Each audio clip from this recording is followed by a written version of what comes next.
A mural believed to be 3,800 years old and belonging to one of the world's lost civilizations has been found by archaeologists in Peru investigating an ancient city. The mural depicting a toad that wraps its hands around the head of a man was discovered in the Vichama archaeological site in the north of the country. Although a great empire, the Incas lacked a written record of their history, but they did leave us a myriad of awesome myths and legends, including the strange depictions at Nazca. Could the waving man at Nazca, for example, be an actual representation of a deity emerging from a portal or a stargate? This piece of ancient art shows signs that it may be somehow relating to the Sumerian Abzu. The Abzu, which is often spoken of in Sumerian text, and literally means distant water, Ab meaning water, and Zu translates far, distant, or deep. Many experts have deciphered this as place that originates groundwater, fresh water that maintains life with the use of irrigation. But is this the true meaning of the Abzu? In a hymn to Alil, the text reads, "The Abzu, which no one can understand, its interior is a distant sea, which heaven edge cannot comprehend." In the Curse of Agad, the text reads, "Abzu, where the fates are determined." In Sumerian text, the Abzu is always preceded by the article the, which lends the belief that the Abzu is a state of being or state of mind. As an example, one might say they are going to New York, a specific location, or they may say they are planning to go to the city, which implies a state of being, as in shopping, nightlife, or dining out. In the Sumerian text relating Inanna, Enki's daughter, and Enki, Inanna speaks, "I shall direct my steps to Enki, to the Abzu, to Eridu, and I myself shall speak coaxingly to him in the Abzu in Eridu." Directed her steps all by herself towards Enki's Abzu in Eridu. Enki, the king of the Abzu, the Lord Enki, looked up at the Abzu. It becomes apparent that the Abzu is something that is a lot more than a simple source of underground water.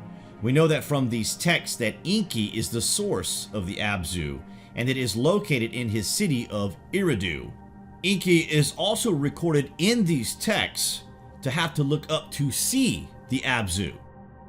To have to look up in a land that is extremely flat must mean that Enki is looking up to the top of the highest building in Eridu, which would be the temple ziggurat. This is confirmed by a fragmented text on the heron and turtle, which reads, "Then on the ziggurat, King Enki was on the ziggurat, the great brickwork of the ziggurat, the Abzu, the brickwork of the Abzu." Once in the Abzu, they totally immerse themselves in its water.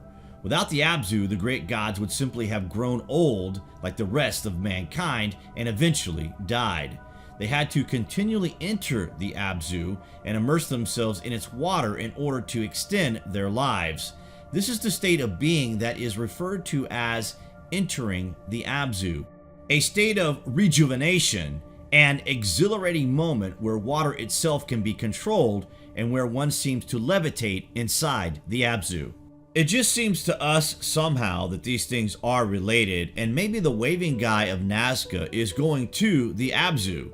He is facing the water, which has led to some to theorize he may be signaling the fishing trade, but nonetheless to do with water and perhaps a portal of sorts, and maybe clues to this connection can be further explored in Peru at the site of the Devil's Doorway.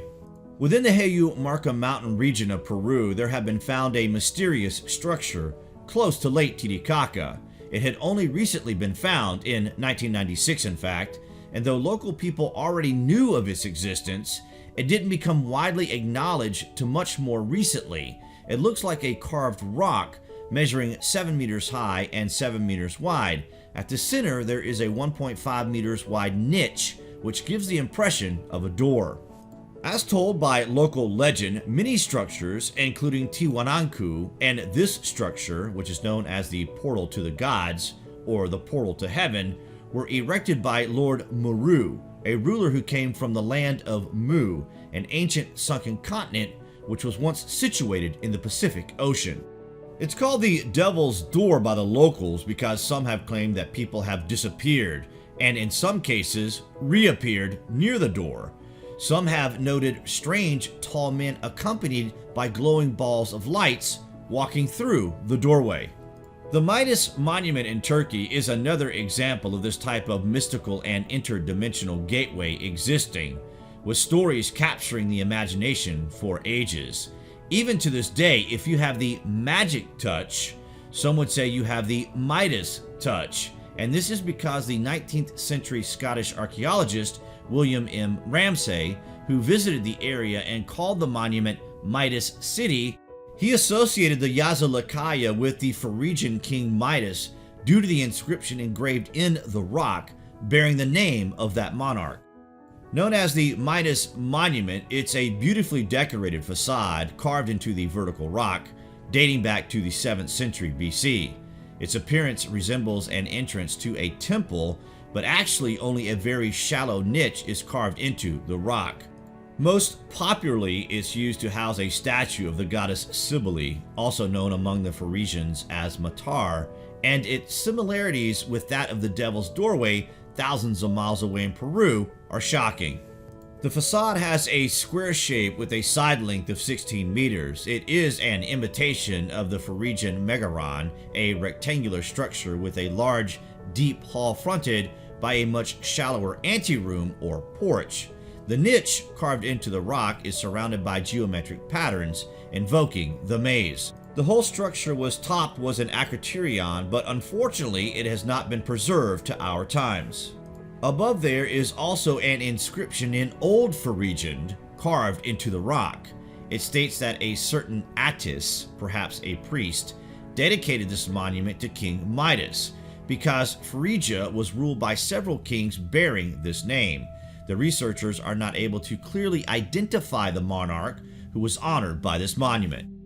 Could the cultures be connected? Are these ancient representations of some sort of power source? Physical passageways hold the potential for wormhole or Stargate capabilities.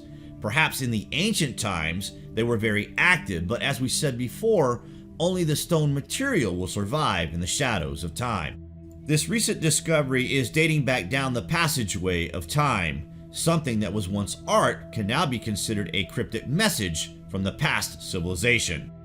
Archaeologist Tatiana Abad told a news conference in Lima that the mural represents the announcements of the arrival of water.